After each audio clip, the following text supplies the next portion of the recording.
نن مسلمان کوشش دا دی چې زه دنیا د ځانه څه د ځان دپاره جنت جوړ کړم. زما زنانه دی په دنیا کې زما پر مزاج برابرې، زما کور دی زما پر مزاج برابرې، زما سوارلی دی زما پر مزاج برابرې، او دغه رقم زما زندگی دی زما پر مزاج برابرې، چې کم شان دله په جنت کې تیار کړي الله تعالی دی دی په دنیا کې ځان لغواړي. حالانکه د دې جنت وعده خو الله تعالی د مرګ بعد کړی ده، او دا دنیا خو ستا دپاره جیلخانه ده.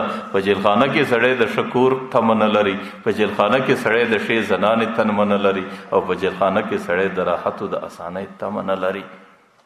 پیغمبر علیه الصلاۃ والسلام حدیث دی اعمل للدنیا بقدر بقائک فی، دنیا کې دومره محنت وکړه چې دنیا کې د څو ورځې زندگی ده، او اعمل للآخرة بقدر بقائک فیها، د آخرت لپاره دومره زندگی تیر کړه چې آخرت څومره زندگی درته ګوري.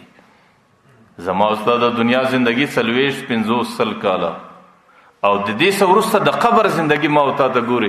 دې قبر کې زه کله وایم د آدم علیه السلام د وخت 7000 کاله کېږي خلک په انتظار کې پراته دي چې کله به د قم لفظ راته کېږي او قیامت له به کله راولاړې شي.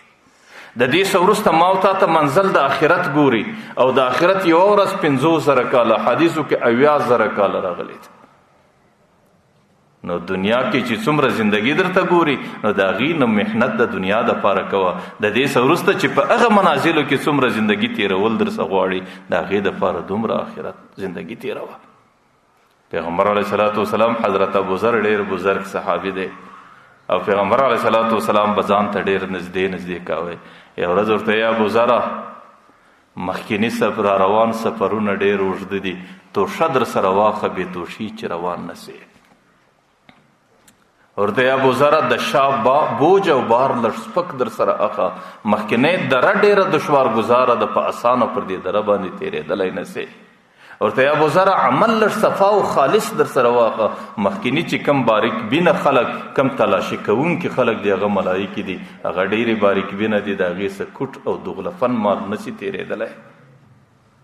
نو ورته سفر ډېر اوږد دی، بې توشې مه روانېږه، او سفر دره ډېره سخترینه او دشوار ګزاره دره ده. هر سړی خپل بوج پر خپل ملا باندې وړي، ورته بوج لږ سپک که بیا مشکلات راځي. او ورته عمل لږ صفا در سره واخه، مخکینی کې چې کوم چینونه تا راګرځي هغه ډېر باریک بینه دي، د هغې څه ګډوډه عمل نسې تېرولی.